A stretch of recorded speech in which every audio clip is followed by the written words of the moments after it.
Welcome to the next episode of Dr. Kamini Rao's Masterclass. I would like to begin this episode with a quote.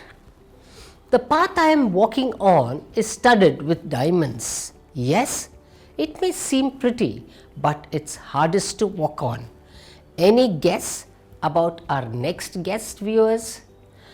The word auditor fascinates us so much, isn't it? Well, you guessed it right.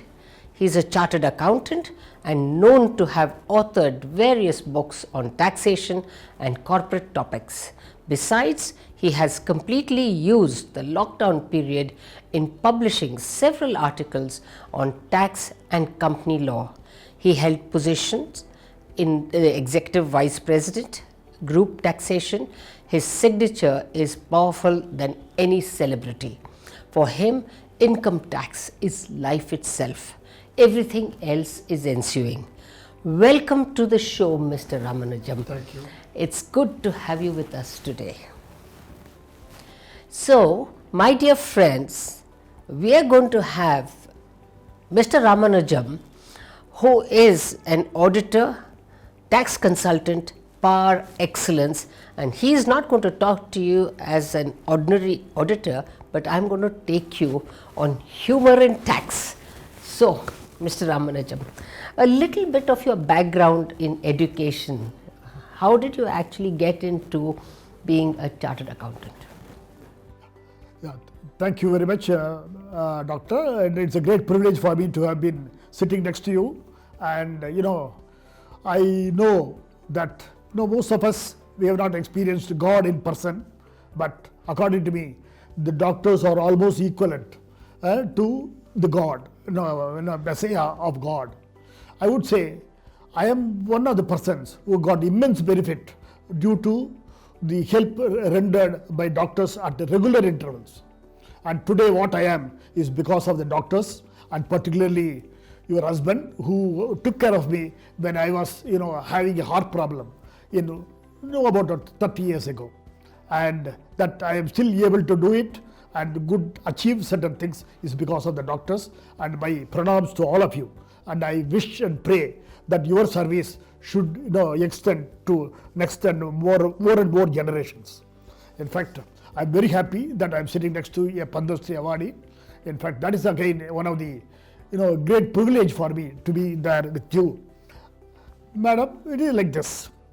See, we have, I don't want to waste much time on the giving platitudes and all that, but I am really telling you that we're all helped really to chalk out our career. It is only because of the medical help rendered by people like you at the appropriate level, at the appropriate time. And more importantly, I know a lot of people who enjoy, or rather who got life to be meaningful to them, particularly because of your action in having some sort of a solution for their childlessness, etc. and all that, which is again a very great mysterious subject for me. I have 2 children, so therefore I don't have to worry much about that. But at the same time, what you have done, I have experienced whenever I look at some friends who had benefited from you. I really salute you for all the work you have done. Thank you very much. Now, coming back to this subject of this chartered accountancy and all that. See, basically, I lost my father when I was 5 years old. It is because of some uncles who came and brought all of us to Chennai from Andhra Pradesh, where my father died. And 2 uncles divided all the children into their family fold. And I got educated, complete my life up to my college level. I studied entire life in scholarships. And after that, one of my friends' father was a chartered accountant. He said, Ramanujam, why are you wasting your time? You are not getting any job. Come and join the chartered accountants course. I did BSc chemistry, and I had no inclination as to what is an accountancy. But then he said, why don't you join? I said, look, okay, join. Because without understanding what it is, I just joined. And then I started learning. I attended classes in the Chartered Accountancy Institute at Chennai, and then I learned the subject. And then we found the taxation subject is a very, very fascinating one. And you could make your name and you could do a lot of things, particularly if you are, passionate about a particular subject. I attended classes. I, got immense benefit from this thing. And we were almost taught as to how to interpret a law like a lawyer. See, the accountants, we do two extra things. See, the lawyer can interpret the law, the language, the sections, etc. But the accountant goes one step further and also gives you the effect of the law. How much tax you have to pay, how much tax you have to part with the government. Okay? So the computation thing, that is where the chartered accountants score. Okay, that is where we try to find solutions, innovative solutions. And I can tell you, most of the innovative solutions come from chartered accountants and passed on to the lawyer, who ensure that that particular idea is successfully, accepted by the courts. So that is where the thing comes. We are both linked, but I can tell you, the person who gives you immediate solution is a chartered accountant. Without chartered accountants, it will be very difficult for people to understand what is the tax outflow which they have to meet, etc. and all that, because it is computation and accounting. Yes, but Mr. Ramanujam, I always have felt that it's almost like magic, because for me, the arithmetic was okay, algebra was difficult, but I find, cost accountancy and chartered accountancy goes above my head. It's easier to earn money than to manage money, because the easier thing is to say, okay, I've got this much of money. The mindset in the public's mind is, okay, I got this much of money, why should I pay the government? Secondly, after you've done your chartered accountancy, and I know you're so passionate about it, I have the liberty to say that this Mr. Ramanujam and Mrs. Ramanujam is income tax. So I would really say that you're both inseparable in this particular regard. So in your early days when you were practicing, you must have had some difficulties in trying to sort of break the Da Vinci Code and to get into a select kind of clientele. And how did you find it, and how did you crack that barrier to get into the chosen few of the blue-eyed boys in chartered accountancy? See, I had some different role. I became an industrial accountant. I did not practice at all. And I decided very clear that, look, I don't want to do every small time work of meeting clients, trying to fight, earn my own living, earn my own thing, etc. But I wanted to work in big companies, big corporates, and handle taxes of crores and crores of rupees. I never chose a small company. I always chose a big company where I can perform and demonstrate my knowledge and skill. So my entire career is with one of the biggest corporates in the country. For example, the first job was in Assam, Oil India. Okay, so every advance tax payment is 25 crores. So I had to prepare the check for 25 crores. That is how the thing is. So you understand the magnitude of the issue. So therefore, I never had a problem of trying to look out for where is my next meal is going to come. Yeah, because but were you the sole chartered accountant for the oil company, or were you a group of chartered accountants for the company? No, I was the only. As I was telling you, my career started in a different way. I finished my chartered accountancy. Of course, I had my failure also. I did 2 attempts in every examination, intermediate and final, because it's a tough thing. And I studied, because there was also a lot of financial issues in my house, family and all that. So I struggled and then passed. Then I joined, I went for an interview to Assam, Oil India. Okay, Oil India was a British company at the time. It was basically 50% of the shareholding was held by Burma Oil Company UK and 50% by Government of India. Okay. So it was a separate life altogether, exact township, beautiful township, and people in that particularly Oil India, Assam, they don't get chartered accountants to come to Assam. Oh, okay. So we are all a very privileged class. So straight away we are given to grade 4. Grade 1, 2, 3, 4 are not there for us. Straight away we are taken to grade 4 because they don't get chartered accountants in Assam. So we were all very privileged class. We had a huge bungalow, and but the only thing is life was very difficult. So the office used to start at 6:30 in the morning, 6:30 to 10:30 and 12 to 3. Because there the Because the sun sun sets comes very fast. early. And the only point was, in that time, 1978, there were no TVs, no television at all.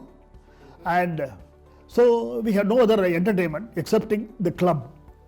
So it was all full of tea gardens surrounding our Oil India fields. And only thing is you have to go to the club. Even for a haircut, you have to go to the club. But every month there is a dance in the club. It is a westernized life, which as a chartered accountant from South India, eating curd rice and all that, I felt very like a fish out of water. Basically where to go, I don't know dancing. And people used to say, come and play bridge. If I played cards in my house in Chennai, I would have been sacked from thrown out of my house because I was leaking on the doles of my uncles and all that. But there in Oil India, you have to play bridge. And the ladies club was very, very powerful. And one other thing, of course, very humorously, because it is a township and a very secluded thing, if you get a firing in the office, next day it will be spoken in the ladies club. Oh. Because it is nothing, there is nothing else for them to speak. So everybody will be assembling in the club every day, and they will be talking that so and so got a firing in the office. Nothing else to do. So it was like a life like that. But tax, it was for a tax guy, my first designation was a tax accountant. Oh, okay. So it was a tax accountant. And then next designation in Sarabhai Group at Baroda, it was a tax executive. And then after 5 years I came to Madras, it was a manager taxation. And then after 5 years I came to UB Group. I started as a general manager taxation. I went to the highest position in UB Group. So it was always a tax. I had only 4 jobs in my 30-year career, and I continued like that. They always say that you have to keep on shifting jobs to climb up, but you've just proved everyone wrong. And you say that you've just had 4 jobs and you still reached the top. So you've defied the actual way people actually, like for example the software engineers, they keep jumping from one job to another saying that they need to grow in their career. But having said that, you've always joined companies of great repute, Sarabhai's for example, or this Oil India, and now with UB as well. Now UB particularly attracts me because of its checkered career. It was one of the biggest companies, well respected companies, and because of a few errors here and there, you found that things did not go too well. So what is your experience in the UB Group? See, UB Group is a very, very wonderful professional group at that time, particularly when we were there. See, the thing was like this. There was a sea change in 1986 after the demise of Mr. Vittal Mallya. So our chairman, Mr. Vijay Mallya, he went and recruited a group of A.F. Ferguson Associates, employees, directors, to head the entire group. So there are people of highest caliber. See, at that time in 1986, there was only one consultancy firm in the entire country. Anything and everything has to be done by A.F. Ferguson. They are the number one. And if you are from A.F. Ferguson, that is the highest benchmark. So there are 10 people who were recruited from A.F. Ferguson and who held the key positions in 1986. And they recruited everybody in the UB Group. And there was a new setup which was done. And they could not get a tax guy from A.F. Ferguson. And that is why I got it from Fraser and Dawes, who were the auditors of UB Group. Okay. So I was recruited from Fraser and Dawes because they could not get a tax guy from A.F. Ferguson, and I came from Chennai to Bangalore. So that is how it is. But the entire thing was professional, and all are very, very, they said very clearly, you have to maintain your status. Ours is a, lifestyle company. We are going to expand into liquor, petroleum and all that. We get the highest people, money is no bar, but do whatever you feel is the best for the company. Nobody will breathe down your shoulder. If a mistake happens, it happens. You admit your mistake and then go ahead, move on. You are given unlimited resources. Don't worry about anything. And every year you will be taken to a resort where you can exchange ideas. 100 people will be taken abroad. Every year you will be taken abroad. The rewards are plenty, but you have to achieve. You should be the number one. For a long time, we were trying to get the first day slot in IIM Ahmedabad. You could not get it. Okay? Because we tried our level best. We recruited a lot of IIM guys who used to go there and say, come and join UB group. But people were not very happy to join a liquor company. So that was the problem. But the thing is, but the entire country, the entire company was very professional. I will tell you a very important thing, which none of you would have noticed. See, there was a Airbus accident in Bangalore. Yes. 1991. At that time, our chairman was negotiating to acquire a liquor company from Tata's, from Forbes Campbell. So he was discussing, and there was also competition. Another person was wanting to take over the company. So he was discussing with the Tata Group directors. A message came that Indian Airlines flight in Bangalore crashed. A320 crashed in Bangalore airport. So he told the chairman, the directors of Tata's, I want to have a break from the discussion, because in every aircraft which is taken and flying in the country, there is one UB man. Allow me to go to the airport and see. So there was a break given to him for 2 hours. He took the car and came to the airport. He went in, and as a pilot, he also has got a pilot's license. He went and got the passenger manifest.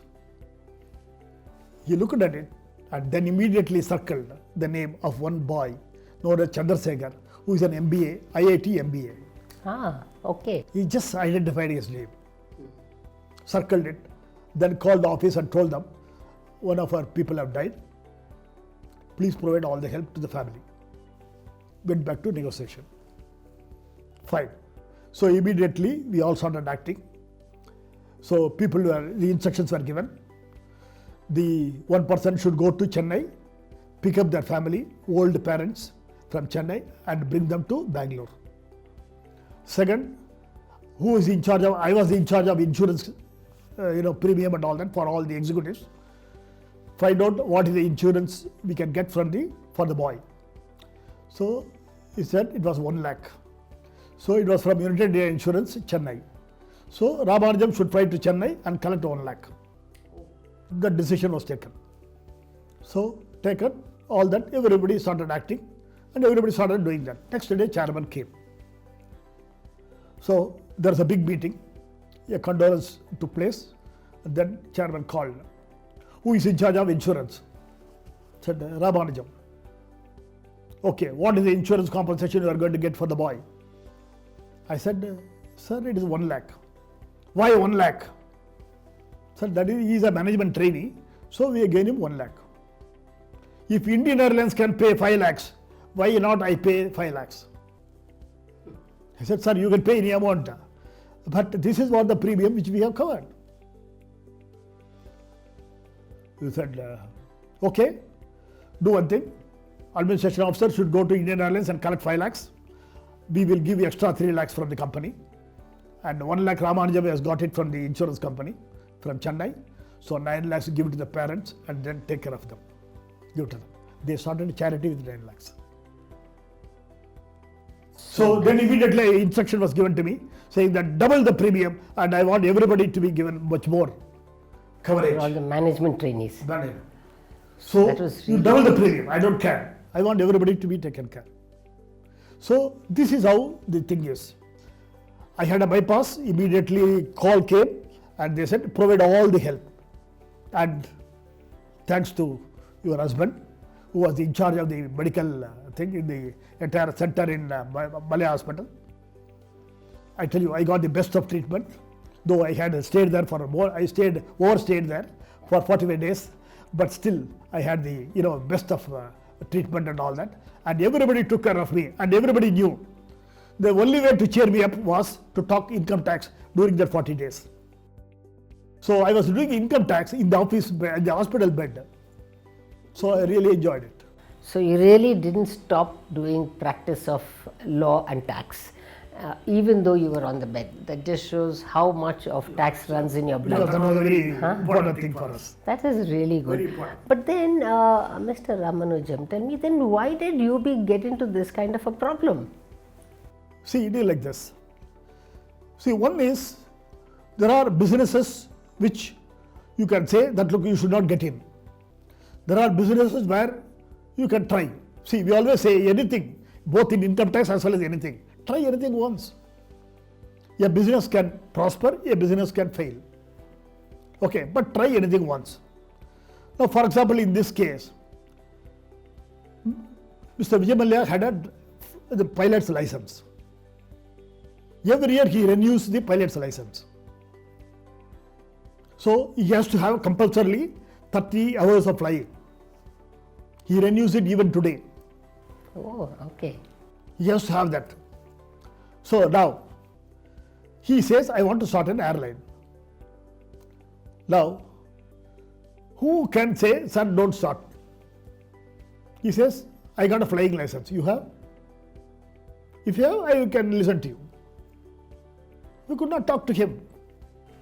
Okay? So they were all of you trying to tell him to dissuade him from doing Yeah, this. but basically he said, okay, let me try. And there was a vacuum, because at that time, the Kingfisher Airlines, when it was being, launched, there was, basically vacuum. So there was no thing. So he said, okay, he sweated it out. He tried his level best to put it in this thing. And he spent a lot of other companies' monies by trying to, help Kingfisher Airlines. But then the aviation petrol was selling at $130. So everything was very costly. And see, basically two things in income tax, what we try to do always is, we want certain concessions from the government. We work for it. And normally the government doesn't extend it immediately. We have to work for it. 1 year, 2 years, 3 years, 4 years, 5 years. And by the time the concessions are extended, you will not be in that business. In our period, particularly when we were running the Kingfisher Airlines, what was the law? The law said, only you can have a financial partner in an airlines company. You cannot have a foreign airline to invest in Indian airline company. Oh, at that time, yes, it was. So there was a restriction. So we told, look, allow us to do a foreign airline to participate. That did not take place. So after we were grounded, our license was cancelled, the government changed the law. And then other foreign So airlines, that's now why Jet Etihad. Etihad. Jet Etihad came. Now Vistara, Singapore Airlines. Now everything changed. But we were killed at that time. We could not do it. So lot of things happened like that. But don't you think that even this Air Deccan acquisition was also a wrong move at that time? Yeah, no, there was two things. See, basically at that time, there was a Government of India policy. It said, if you want to fly international, You have to you have. should have a 5-year track record of running an airline in India. Oh, to just get that, they went. Yeah. So the boss said that, look, either you allow me to take over another Indian company, or I will take over a foreign company and fly in the reverse. Because I want to fly overseas. I'm only 3-year-old. But this is a stupid restriction. Now there is a lot of money outside India. So at that time it was there. So he said, I should be allowed to do it. So there was nothing is available.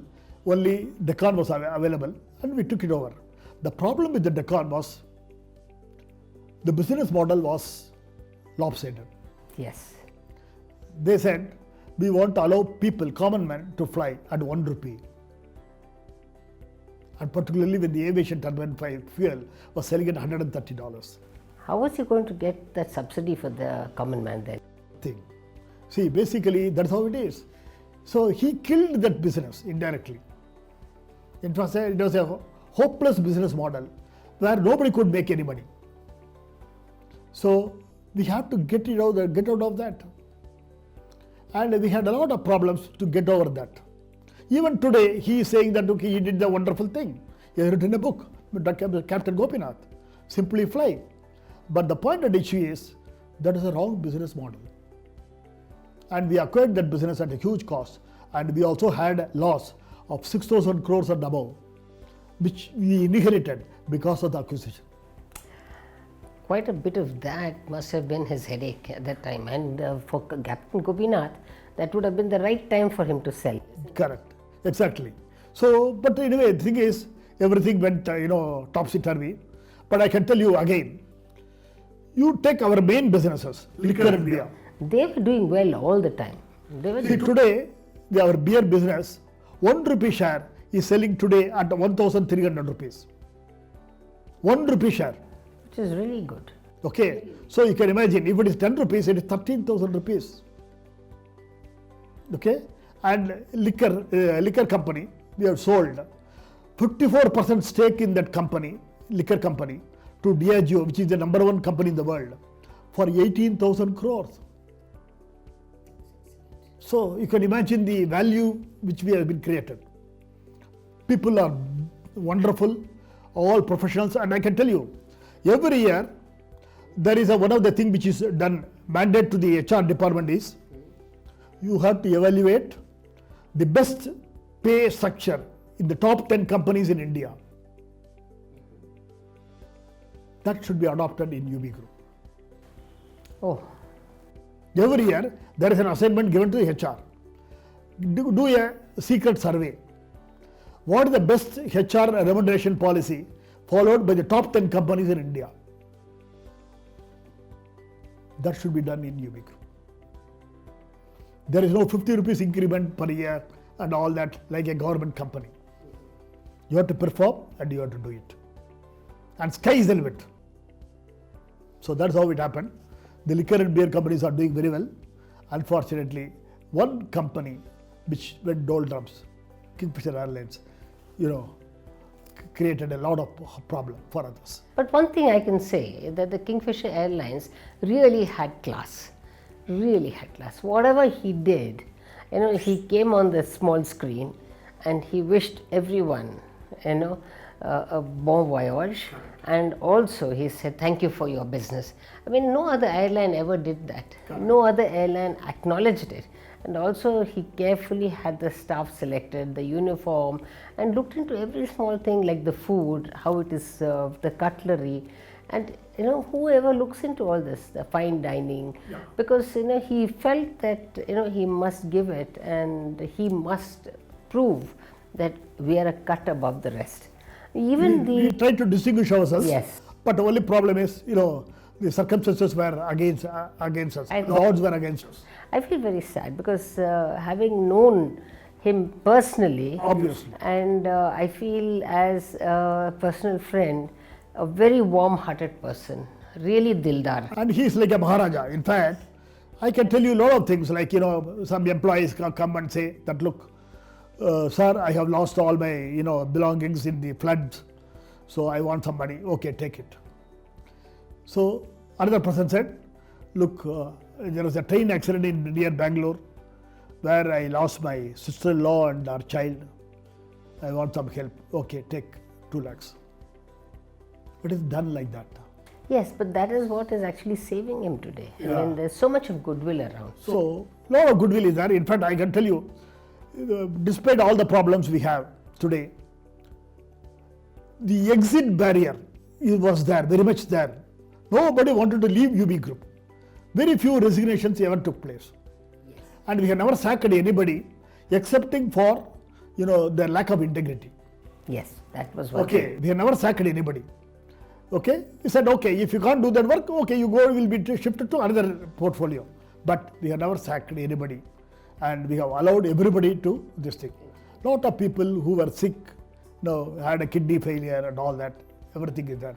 And for people like, above general manager level, very, huge medical, all medical expenses are free. It's free, unlimited. There's no limit at all. See, for example, if you want to have 2 nurses in your house because of your, handicapped parents, that all expenses is also borne by the company. Which employer gives you that? Yeah, but Mr. Ramanujam, the way the press have actually projected him is absolutely incorrect, because I understand that he owes the government, etc. But there are other bigger crooks who owe the government this, and they're still walking scot-free. Yet, we have one person. See, again, the problem is like this. People have not understood correctly what is the issue. Vijay Mallya per se does not owe money to anybody. It is the Kingfisher Airlines which has borrowed money. It is a limited company where I am also a shareholder. I am a shareholder in all the companies of UB Group, even today. Whether they are alive or dead or whatever it is still there. I am a shareholder in all the companies. Kingfisher Airlines has borrowed money, and because he doesn't want to accept defeat, he said that, look, I will also, basically give you a personal guarantee. So he has given a personal guarantee. Now, that personal guarantee is what is being invoked. That personal guarantee, you see, he never had any assets in India, no immovable property in India, and he had only shares in the company. And the holding company was United Breweries Holding Limited. He had controlling stake in that company, which controlled all companies. Now, the shares of UB Holdings is what it was the strength for him to give that guarantee. Now, because he did not honor the guarantee, there is a campaign against him to say that, look, he has defaulted. Now, the primary responsibility for a default is the Kingfisher Airlines, and it is a business failure. He took a position that, look, I don't want any haircut, I don't want anything, a relief from the banks, but I will pay everything. Now, for example, 2,000 crores of deposit is lying in the Karnataka High Court for the last 8 years on pledge of shares, and which is deposited in the court. After the banks appropriated their money, the balance is deposited in the courts. 2,000 crores is lying in the deposit in the Karnataka High Court. If that business money is available elsewhere, it would have doubled, tripled, but it is lying in a fixed deposit account. So we could have paid even with that to everybody. So it has not gone to the banks, but it is lying in the fixed deposit account, care of Karnataka High Court. What will you do?